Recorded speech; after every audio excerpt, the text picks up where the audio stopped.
What if you like to be outside with your dog, but your dog keeps barking, lunging, running up to other dogs, and you don't have a fence?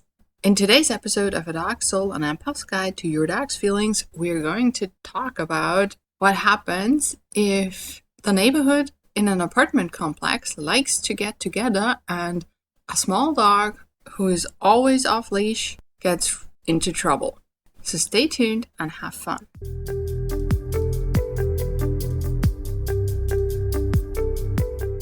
Alright, so we are talking about Kara. Kara is a Chihuahua. She's 9 years old. She lives in an apartment, and the apartment building is very neighborly. So the people know each other, they like each other, and they spend time with each other, preferably outside if it's warm.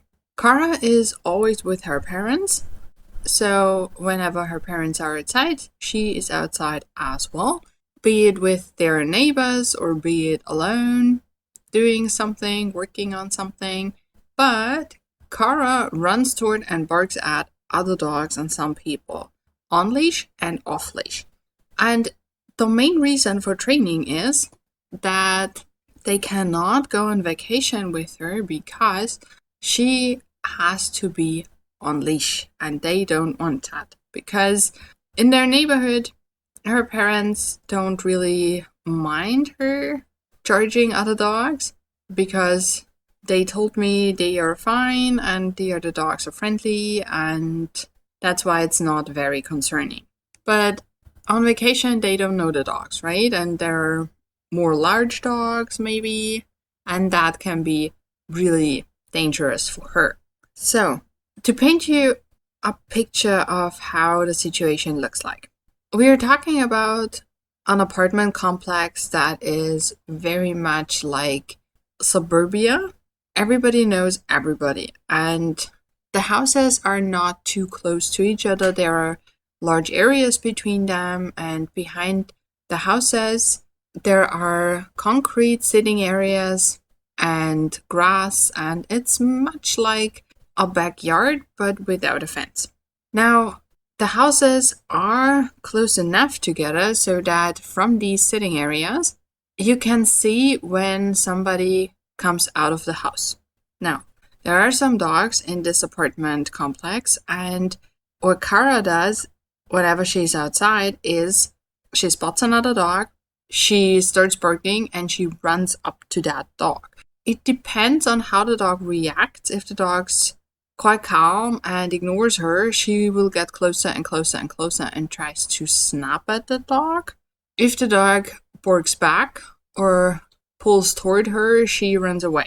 Now, this is a really dangerous situation because some dogs, and you never know how dogs are trained, right? You never know their history if you don't know the people very well, right? And you can never know what goes on behind closed doors. So the dogs that don't react to her could be just trained to shut up. And dogs who are trained to shut up will explode at some point because they're trying to keep it together. And at some point, they will be no longer able to keep it together, but the tension that has been built up in them will explode out. So this is something that I would never encourage a dog to do. I would never encourage a small dog to run up to another dog, especially not if I don't know the dog, if I don't know the people, if I don't know how they are with each other, and whenever the small dog is not friendly. But this is something I see pretty much only in small dogs. Tell me in the comments what your experience is. I would love to know. But with small dogs, I come across dogs like that very often. Now, it's not like she is very bold or anything. Her parents asked me this kind of out of the blue. So we were chatting about something and they told me that their dog had an issue. And from all they've told me, it sounds like Kara is really afraid. She's afraid of other dogs, and that's what makes her act like this. But no matter if she's bold or she's scared, this is definitely dangerous for her. Now, I asked what they do on walks, because if you always have your dog off leash and they wanted to keep it that way, walks in my head are dangerous because they are living in a small town. But the small town does have streets. And a dog who's always off leash, in my head, could very easily jump on the street, right? Especially if there is a dog coming. But they told me that they don't go on walks, especially in wintertime. And even in summer, she is outside with them, but no walks.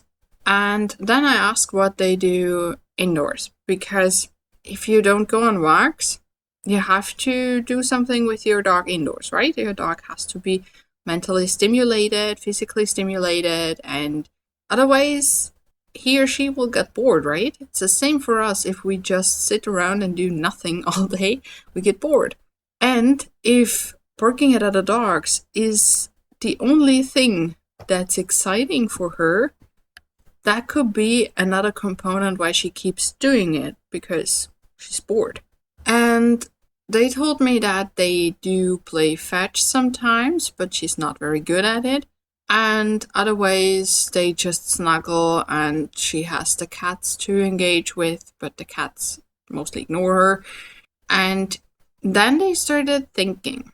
And then they told me that she's overweight and that this is probably the reason for it. Now, I know life gets busy. It's the same for dog trainers like it is for everybody else. We get busy and then we come home from a busy day and then we need to do something with the dog. And I know it can feel like just being another chore. It can feel very annoying.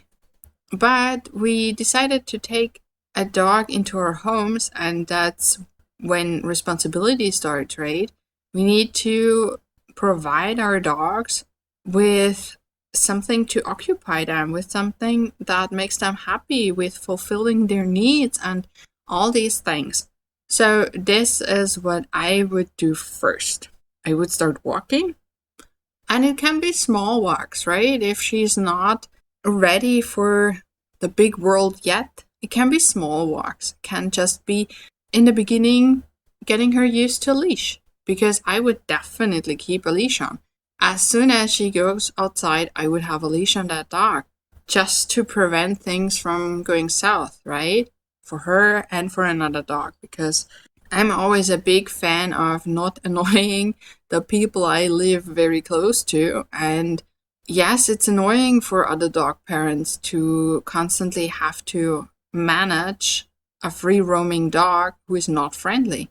That is not a situation anybody wants to be in.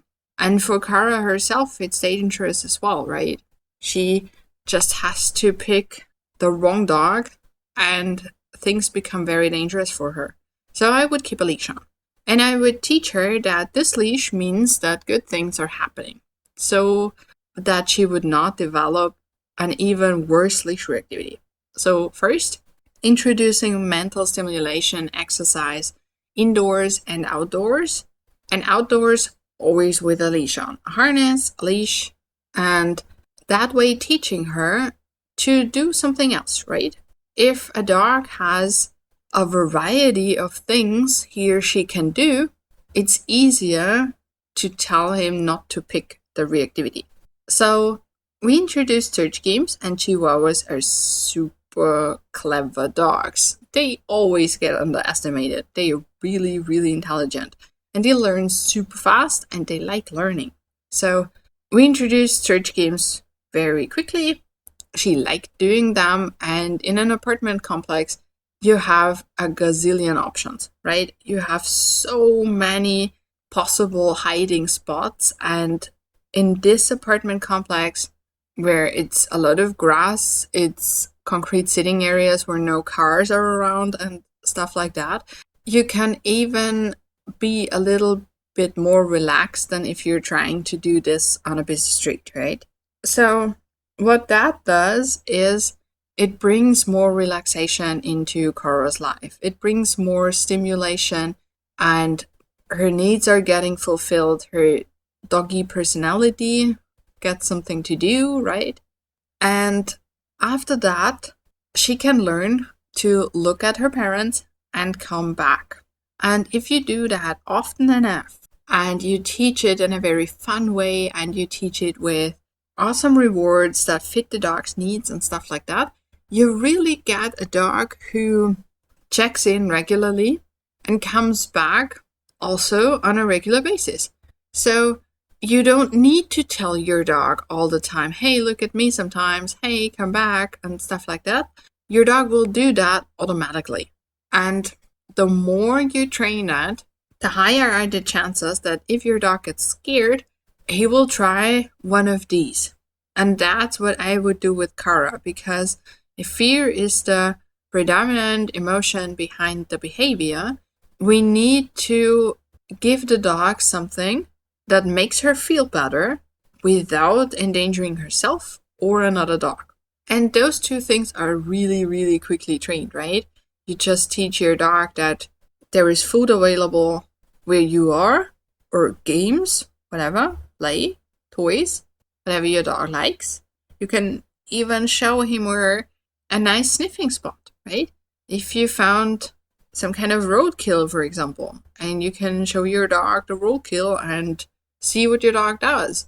All of these things can get your dog to check in more often. And after all these things, and during the training period, I would avoid other dogs.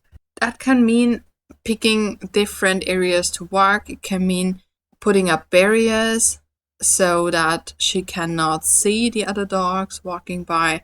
It can mean getting out at times nobody else is walking. If you're in a small neighborhood, you pretty quickly get a feeling about when the other dogs are walking. So it's easier to choose a time or a place to do your exercises. And as soon as this is something that she really likes to do, I would start introducing dogs. And introducing them at a distance, she's fine with. So that she does not slip into the reactivity again. And I would do that on leash, definitely. I know it can be annoying to have a dog on leash, but this is just something we need. It's just a management tool. It's just something that keeps her from getting into trouble, right? And it can even be necessary if you have a fenced-in yard and your dog's barking at the fence, at other dogs or people, whatever, that you keep your dog on leash in the backyard. And yes, I know that's a huge change for some of us, but it makes a huge difference as well. It keeps your dog from doing what you don't want to see without you having to get angry at your dog. And that is awesome, right?